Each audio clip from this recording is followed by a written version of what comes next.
Өңірдің әуесқой аңшылары көктемгі аңшылықтың жабылуы туралы шешімге наразылық танытқан еді. Одан өзге аң аулауға берілетін жолдаманың қымбаттауы да олардың ашу ызасын келтірді. Аңшылар жолдаманы 9.000 теңгеге сатып алуға тиіс. Бірақ баға өскенімен атуға рұқсат берілген жануар саны азайған дейді олар. Баға өзгерді, аңның саны өзгермеген. Сол жерге 2 қоянға атқанға өзіңіз ойлаңыз, бензин жағып, мәмәшемен барған кезде оқ-дәріміз бар, тамағымыз бар. Арзымайды. Осыған дейін аңшылар жануар санын көбейту туралы өтінішті тиісті мекемеге білдірген.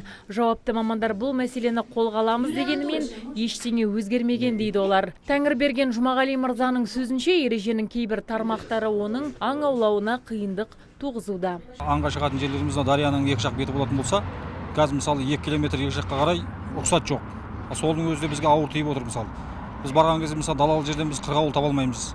Біз тоғайға кіруіміз керек. Ал тоғайға кірсең, ұсталасың жаңағыдегі айыппұлың бар, басқаң бар, соның бар, бізді жанымызға қатып алып алады. Еске салсақ, осыдан 2 жыл бұрын өңірде жолдама уақытылы бермей, аңшылар арасында шу шыққан еді. Десе де мамандар биыл бұл мәселені қолға алған. Ал жолдаманың құнындағы өзгерістерді көктемгі аңшылық маусымының жабылуымен байланыстырып отыр. Бұдан өзге оған жыл сайынғы айлық есептік көрсеткіш көлемінің өсуі де әсерін тигізіпті. Алайда Руфат Олжабайұлы биыл олар аулауға рұқсат берілген жануар санын көбейткенбіз деп отыр.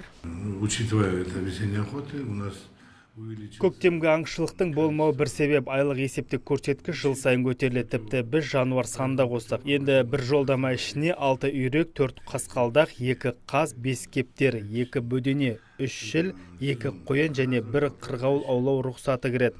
Өзге өңірмен салыстырғанда бұл баға әлде қайда арзан. Айта кетсек, осыған дейін тұрғындар тек бір жануардың түріне байланысты жолдама алуға мүмкіндік алған десе де енді ешкімге жеңілдік жасалмайды. Барлығы осы бірегей жолдаманы сатып алуға міндетті. Оған ие болғандар аталған тізімдегі жануарларды аулауға рұқсат алады. 31 желтоқсанда мемлекеттік төлемақы жасап, оның уақытын ақпанға дейін создыруға болады. Азиза Мадияр, Абзал Турабеков, ТВК телеарнасының жаңалықтар қызметі.